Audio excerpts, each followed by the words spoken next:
MLA అభ్యర్థి పవన్ కళ్యాణ్ గారికి ballot number 4 గాజు గ్లాసు గుర్తుకు ఓటు వేసి 1,00,000 ఓట్ల మెజారిటీతో గెలిపిద్దాం. వైసీపీ ప్రభుత్వం వాళ్ళందరూ ఏమంటున్నారంటే నేను ఒక్కడిగా వచ్చాను, వాళ్ళు గుంపులుగా వస్తున్నారు, నేను ఒంటరిగా అయిపోయాను, నన్ను ఓడించడానికి ఎంతమంది కలిసారు అంటున్నారు కదా.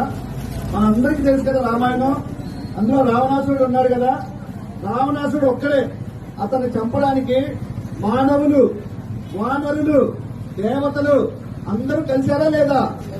మరి మనం కూడా జగన్నాసురుణ్ణి ఈసారి అంతమొందించడానికి మొత్తం అందరం కలిసి ఓడించాలా వద్దా? ఇక్కడున్న టీడీపీ కార్యకర్తలకు కూడా విజ్ఞప్తి చేస్తున్నామండి. మేము గురజాల గుంటూరు జిల్లా నుంచి వచ్చాము, అలాగే రాయలసీమ నుంచి వచ్చారు, తెలంగాణ నుంచి వచ్చారు, ఉత్తరాంధ్ర నుంచి వచ్చారు. మా దగ్గర 2 ఓట్లు కూడా మాకు ఎమ్మెల్యే, ఎంపీ సైకిల్ గుర్తు మీద ఓటేస్తున్నాం మేము జనసేన అభిమానులుగా. ఇక్కడున్న టీడీపీ కార్యకర్తలు కానీ, రాష్ట్ర వ్యాప్తంగా ఉన్న టీడీపీ కార్యకర్తలు కానీ జనసేన పోటీ చేసే చోట మీరు గాజు గ్లాసు గుర్తుకు ఓటేసి వాళ్ళిద్దరు అధినేతలు అనుకున్న ఆశయాలకి మనం సాధించే విధంగా సపోర్ట్ చేయాలని కోరుకుంటున్నాను.